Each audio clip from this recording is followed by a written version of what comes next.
This punishment was so brutal it got banned in U.S. prisons. Imagine being locked in a cage so small, you can't stand up, lie down, or even move. Your body, deprived of sunlight and human contact, begins to deteriorate.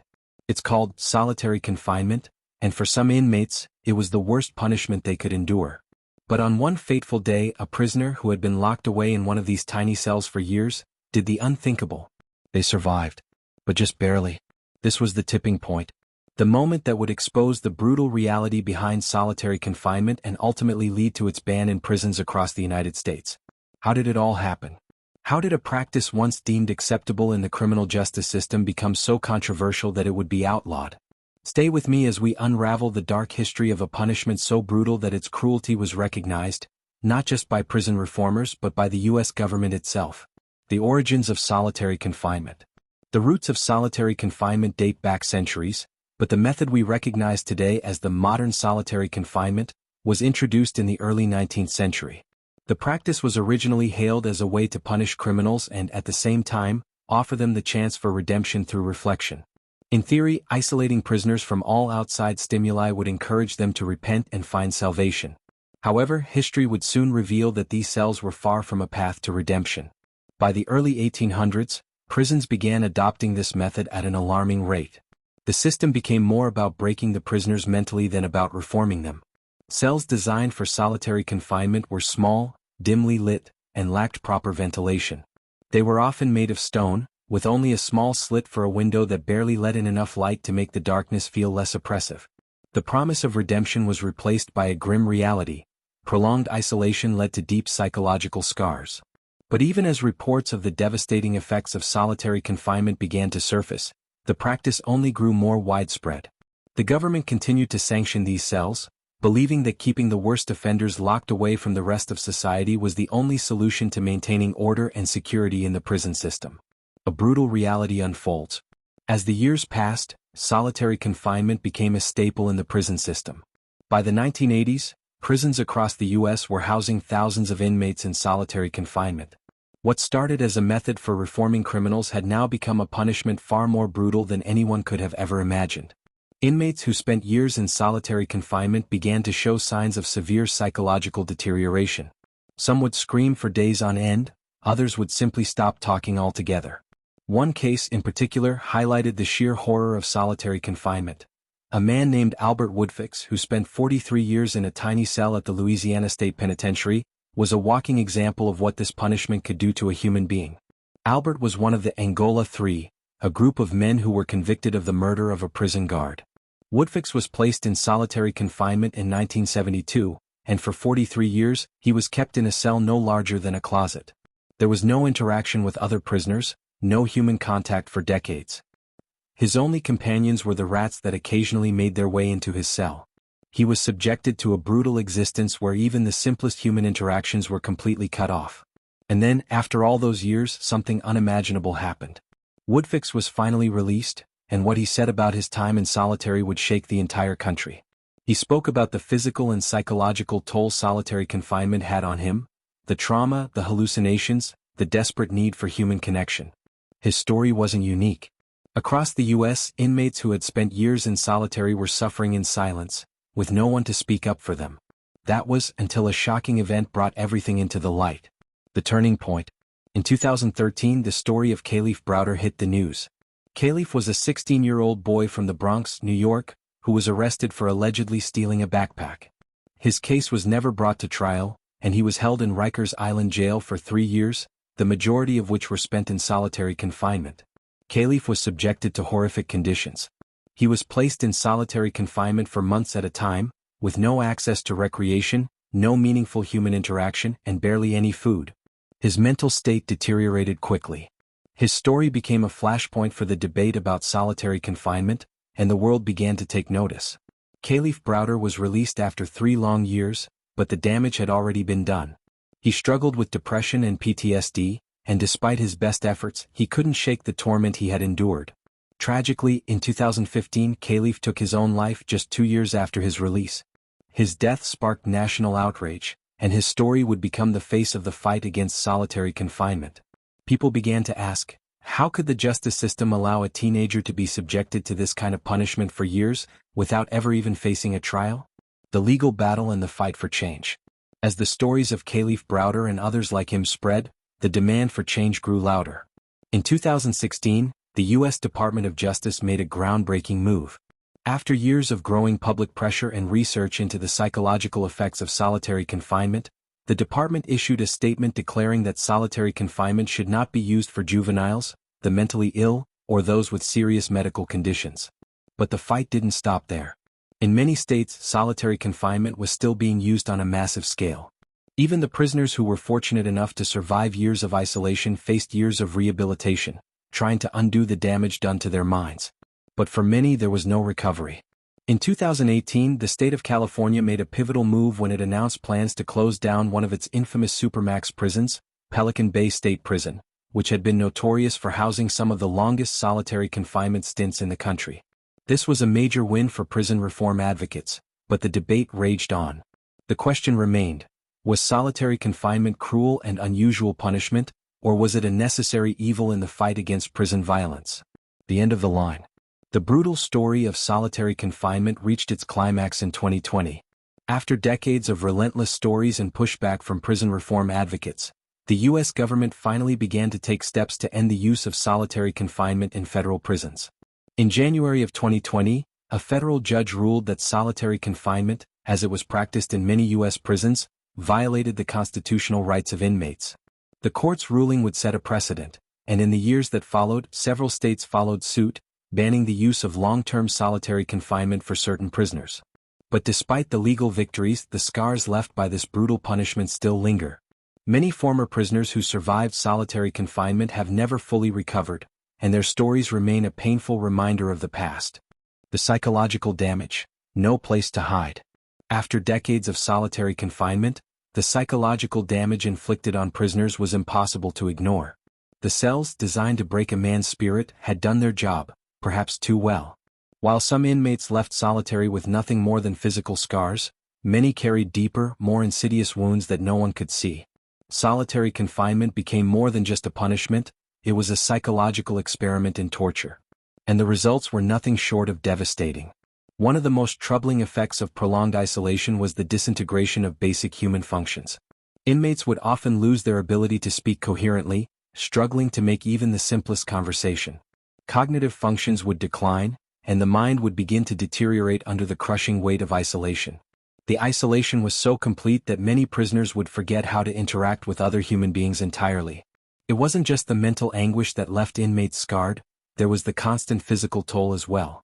Prisoners subjected to long periods of solitary confinement often suffered from insomnia, heart problems, and even hallucinations.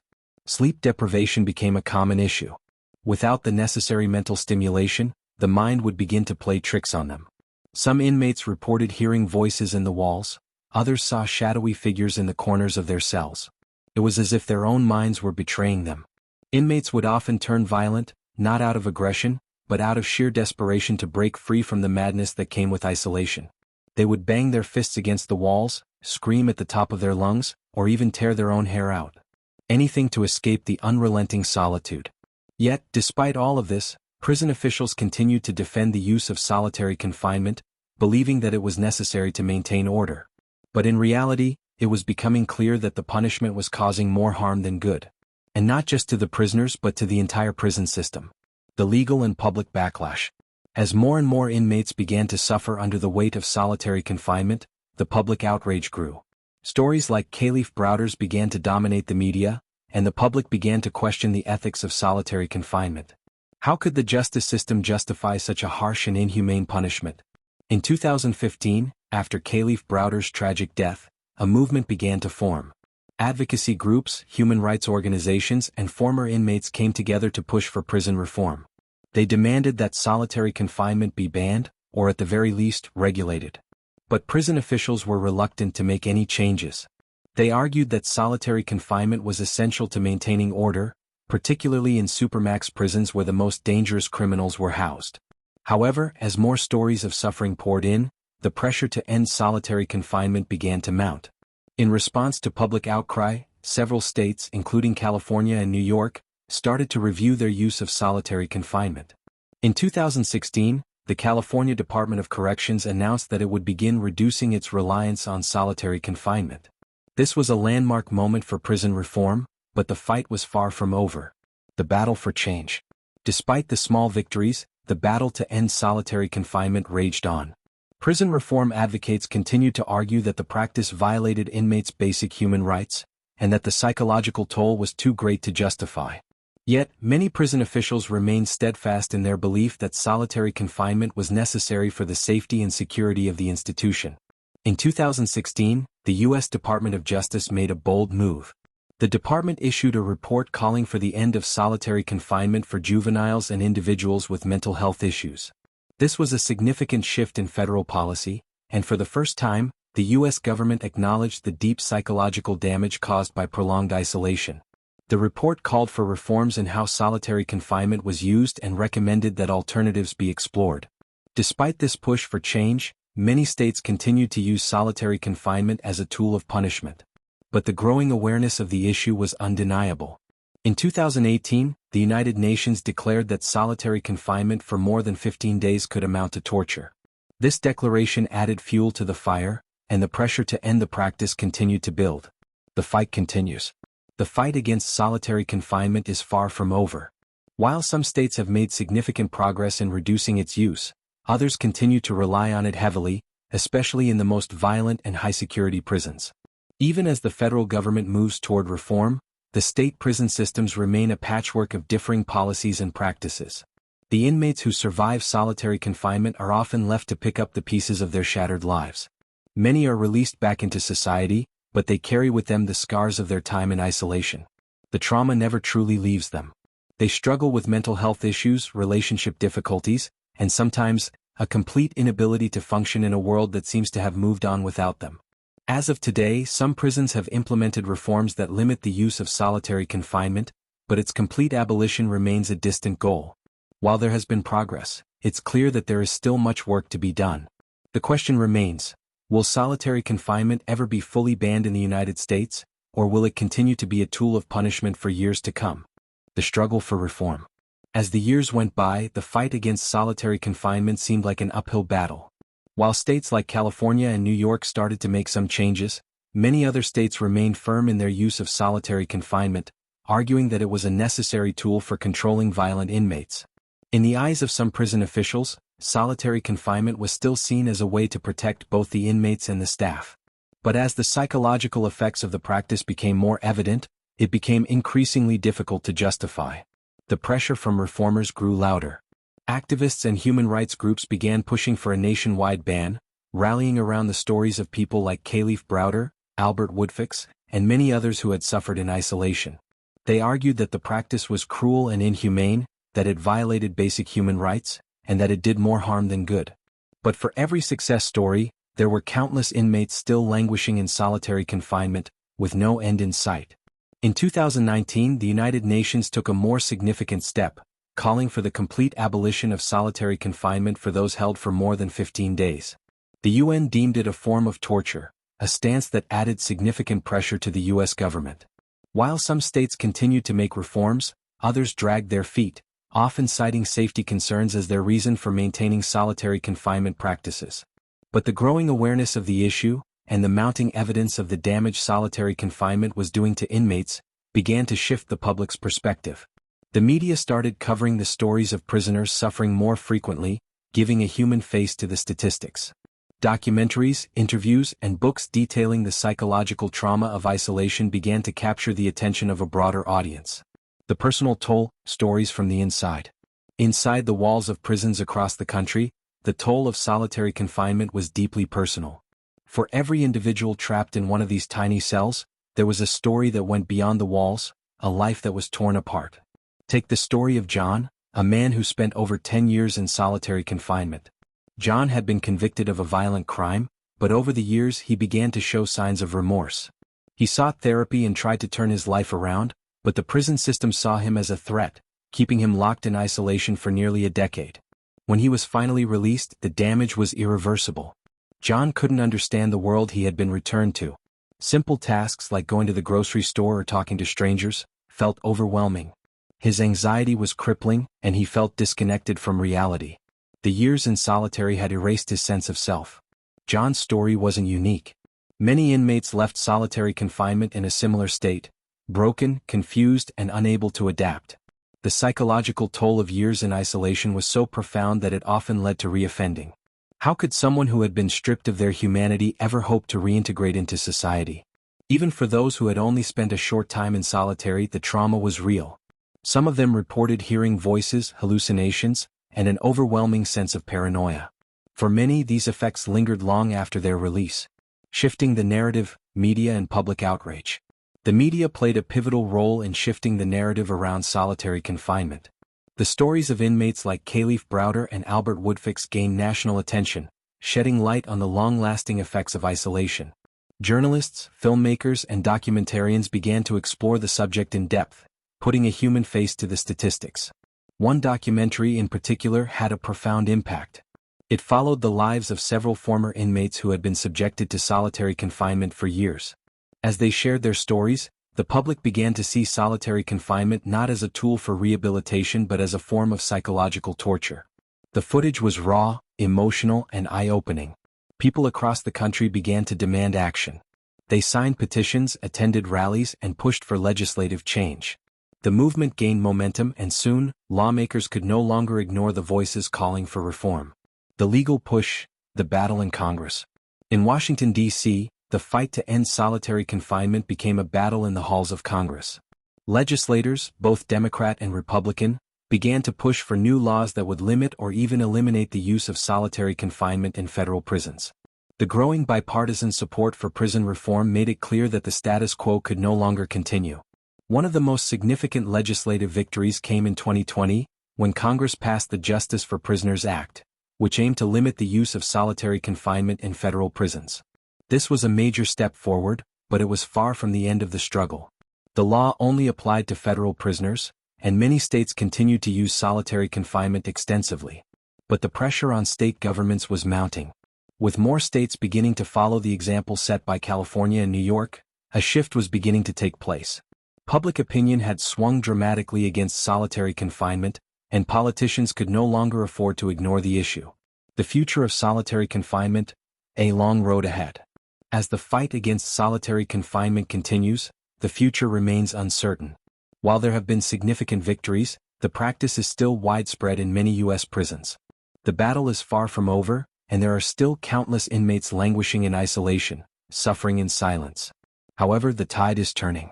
Prison reform advocates continue to push for an end to solitary confinement, and with the growing public awareness of its harmful effects, change is inevitable. More states are beginning to adopt reforms, and the pressure on lawmakers to take action is only growing. But even as progress is made, the scars left by solitary confinement remain. The mental health crisis among former inmates continues to worsen, and many find it difficult to reintegrate into society after years of isolation. The road to recovery is long and difficult, but for many the fight for justice is just beginning. The lasting effects, no escape from the mind. Even after their release, many former inmates struggled to reintegrate into society. The scars left by solitary confinement didn't simply fade away once the doors were opened. The isolation, the silence, the constant mental strain, these were things that couldn't be undone in a day. The emotional trauma of solitary confinement often lasted long after a prisoner's physical release. For many, it was as though the walls of the cell remained with them, even if the bars were gone. They found themselves feeling lost in crowds, unable to form connections with others. Simple tasks like going to a grocery store or walking down a busy street would trigger panic attacks.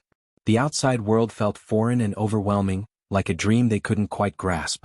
John, the man who spent years in solitary confinement, found himself struggling with an overwhelming sense of alienation.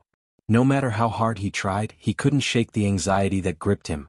His hands would shake when he spoke to people, and his thoughts often felt disconnected from reality. The smallest noise or the most mundane interaction would cause him to freeze, as though he were back in that cell once again. Some prisoners experienced flashbacks, reliving the trauma of their time in isolation. They would hear voices, feel the walls closing in, or be haunted by the sound of their own heart beating in the silence. These psychological scars were permanent, and for many, the mental damage was far worse than any physical punishment they had endured. Yet the system continued to churn forward, indifferent to the toll it had taken on so many lives. The question remained, how could they ever truly be free when the prison had never left their minds? The prison reform movement, voices rising. The growing movement to end solitary confinement was gaining momentum, but the road to change was far from easy. Reformers, advocates, and survivors continued to push for legislation that would end this cruel and unusual punishment. They used their voices, their stories, and their experiences to shine a light on the horrors of solitary confinement. One of the most powerful moments in the reform movement came in 2019 when the U.S. House of Representatives passed the Justice for Prisoners Act, which aimed to limit the use of solitary confinement for federal inmates. This bill was seen as a huge victory for prison reformers, a sign that the government was starting to recognize the grave consequences of this practice. However, even as the national conversation shifted, states were still slow to follow suit. Some states, like California and New York, made bold moves to reduce the use of solitary confinement, but others were resistant to change, citing security concerns and the potential for violence in their prisons. It was clear that the battle for reform would continue on the state level, where the influence of local officials and prison administrators often held more sway. Despite the hurdles, the public's awareness of the issue was growing. More and more documentaries, books, and articles focused on the trauma caused by solitary confinement, and social media became a platform for spreading the stories of those who had survived it. Advocacy groups began to gain more visibility, and their work was becoming a powerful force in the fight for justice. The more people learned about the devastating effects of solitary confinement, the harder it became for the public to ignore. And for the first time in history, it felt as though change was within reach. The faces of reform, survivors lead the charge. One of the most important aspects of the reform movement was the involvement of survivors, those who had experienced solitary confinement firsthand. Their stories were powerful, and their voices were crucial in driving the fight forward. In many ways, it was the survivors who carried the torch for reform, sharing their painful experiences and offering a glimpse into the horrors of the practice. Albert Woodfox, a member of the Angola Three, became one of the most prominent figures in the reform movement. After spending 43 years in solitary confinement, he was finally released in 2016. His story resonated with millions of people, shining a light on the long-term psychological effects of solitary confinement. Woodfox's experience was harrowing. During his time in isolation, he had no human interaction, no physical contact, and no sunlight. His only connection to the outside world was through the occasional letters he received and the sounds of other prisoners yelling through the walls. He spent most of his time reading books, but as the years wore on, even that became a struggle. His mental state deteriorated, and he began to lose his sense of time. He described his time in solitary as a slow and agonizing descent into madness. Yet, despite everything, Woodfox emerged from his ordeal as a symbol of strength and resilience. His story was instrumental in raising awareness about the effects of solitary confinement, and he became a powerful voice for prison reform. Alongside him, other survivors shared their stories, pushing for legislation and raising awareness in ways that politicians and prison administrators never could. Moving forward, a battle yet to be won. The fight to end solitary confinement was far from over. While there had been some legal victories and reforms, the practice remained widespread in U.S. prisons. And with every victory came new challenges. Prison systems were deeply ingrained with the use of solitary confinement, and many states resisted change due to security concerns and the perceived need to control dangerous inmates. The reform movement, however, wasn't slowing down. Prisoners continued to fight for their rights, and survivors refused to let their voices be silenced. Activists and human rights groups continued to advocate for the abolition of solitary confinement, pushing for comprehensive reforms that would ensure the humane treatment of all prisoners. But it wasn't just about ending solitary confinement, it was about changing the entire prison system. It was about making sure that prisoners had access to mental health care, rehabilitation, and the tools they needed to reintegrate into society. It was about acknowledging that prisons should be places of transformation, not punishment. While progress had been made, the road to true reform was long. It would take years, if not decades, to undo the damage done by solitary confinement and to transform the U.S. prison system into one that truly valued human dignity. But with each passing day, the fight grew stronger. Survivors, advocates, and the public were no longer willing to accept the status quo. Change was coming, and it was coming fast.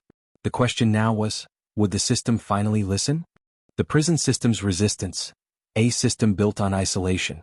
Despite the momentum behind the prison reform movement, many state prison systems continued to resist change.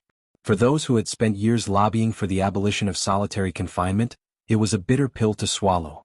The prison system had been built on a foundation of control, punishment, and order, values that often overshadowed the well-being of the inmates. And for those within the system, solitary confinement was still seen as an essential tool for maintaining order, especially in maximum security prisons. Prison officials argued that solitary confinement was necessary to manage the most violent and dangerous inmates. They claimed that without it, they would lose control of the facility, endangering both the staff and the other prisoners. In their eyes, solitary confinement was a means of protection, a last resort when all other options had failed. However, this argument became harder to justify as the psychological effects of solitary confinement became more widely understood. Experts, psychologists, and even former prison staff began to speak out about the damage it caused. But even as the evidence mounted, many state prison systems held firm. They had been using solitary confinement for decades, and many feared the unknown consequences of eliminating such a tool. It became clear that the fight for reform would not only require legal battles but also a significant cultural shift within the prison system.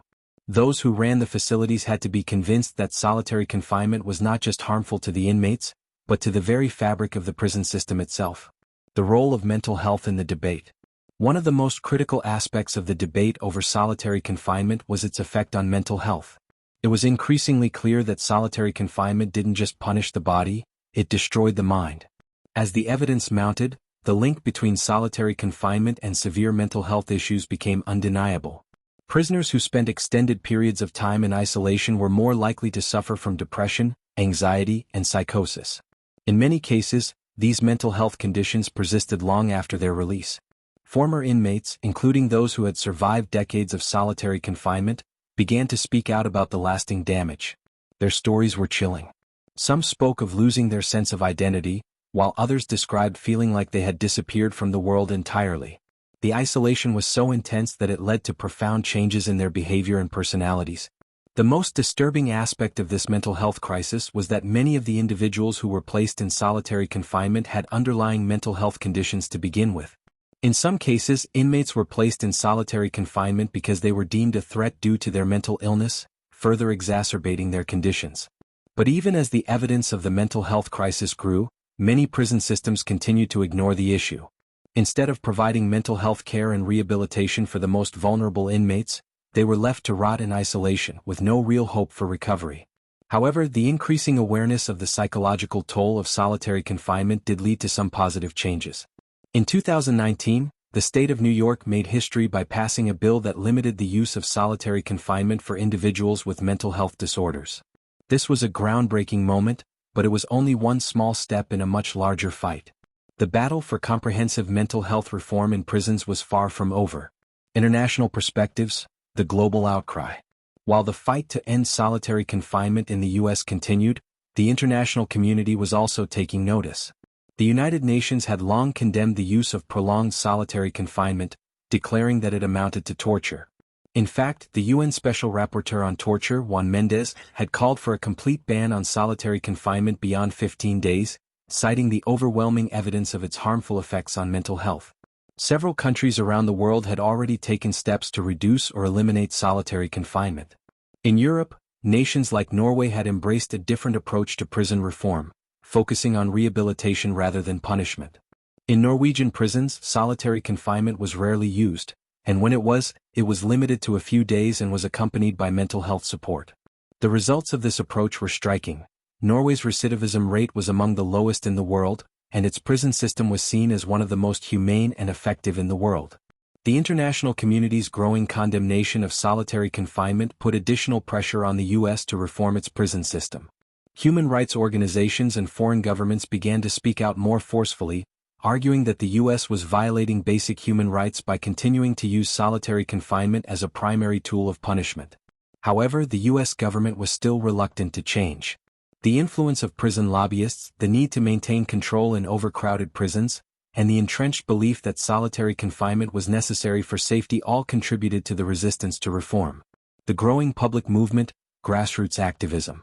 While the battle in the courts and halls of Congress raged on, a growing grassroots movement was building steam. Ordinary people, outraged by the stories of abuse and suffering, began to get involved. Social media played a huge role in spreading awareness, with activists using platforms like Twitter, Instagram, and Facebook to share stories, petition for change, and mobilize public support. Hashtags like #EndSolitaryConfinement and #PrisonReform now began trending, making it clear that this was no longer just a niche issue, it was a mainstream concern. The voices of those who had survived solitary confinement continued to drive the movement. Activists like Kalief Browder's family, Woodfox, and others who had spent years in isolation became symbols of the fight for reform. Their stories of suffering and survival captured the public's attention, and soon the media was covering the issue more than ever before. Documentaries, articles, and interviews began to appear regularly, exposing the realities of solitary confinement in ways that had never been done before. In the years that followed, the movement gained strength. Rallies, protests, and petitions continued to push for reform, and more politicians began to take notice. It became clear that the tide was shifting, that change was possible. But it wouldn't come easily. The prison system was entrenched, and those who benefited from its policies would not give up their power without a fight. The final push, a nation divided. As the years went by, the tide began to shift. Activism was at an all-time high. More people were becoming aware of the devastating effects of solitary confinement. News outlets were constantly reporting on the issue, shining a light on the former prisoners who had endured years of isolation and were now advocating for reform. Prison reform became a significant political issue, with debates occurring across the country in state houses and courtrooms. But even as change was in the air, the fight was far from over. Prison administrators and politicians still clung to the belief that solitary confinement was necessary for safety and control. The opposition argued that eliminating solitary confinement would lead to chaos and violence in prisons. But the voices of those who had survived were growing louder, their stories pushing the boundaries of public consciousness. One day, the most unexpected thing happened. Congress, facing growing pressure from the public, passed a sweeping bill that would drastically limit the use of solitary confinement in federal prisons. The victory was monumental. Finally, there was a clear, bipartisan agreement that solitary confinement could no longer be used as a tool of punishment.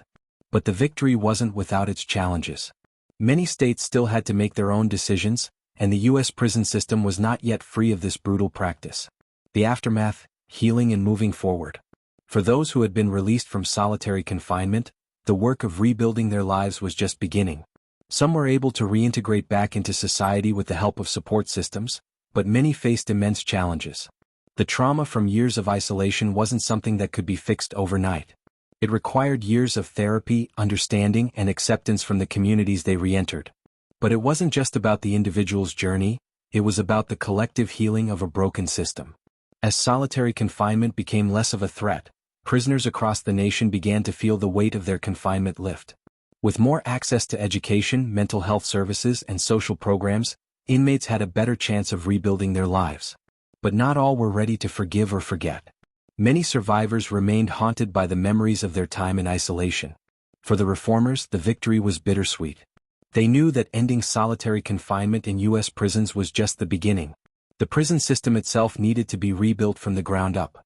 There were still issues of overcrowding, violence, and neglect that needed urgent attention. But with the end of solitary confinement, there was a glimmer of hope. A new era, justice and humanity. The change wasn't immediate. Even after the reforms were passed, solitary confinement continued to be used in various states. But the shift was undeniable. There were now national conversations about the ethical treatment of prisoners and the idea that prisons could be rehabilitative institutions rather than just punitive ones. New policies, inspired by reformers and survivors, began to take root. Advocates for prisoners' rights and mental health professionals started pushing for more humane conditions in jails. States like California, New York, and Illinois began implementing new programs designed to support mental health, including therapy for those who had been in solitary confinement for extended periods. By 2025, a nationwide movement to eliminate solitary confinement altogether began to take shape. The efforts of activists, survivors, and the public were paying off. However, there was still much work to do and the fight was ongoing. But one thing had changed permanently. The American prison system could no longer rely on solitary confinement to punish inmates. The final chapter was not about an end but a beginning, the beginning of a new era for U.S. prisons. The fight for justice was far from over, but the victory over solitary confinement marked a crucial turning point in the story of criminal justice reform. Solitary confinement was finally becoming a relic of the past, but its legacy lived on in the stories of the men and women who had survived it. The scars were deep, but the movement for change had brought light to the darkness. It was a reminder that sometimes, the greatest battles for justice were fought not in the courts but on the streets, where ordinary people took a stand against an unjust system.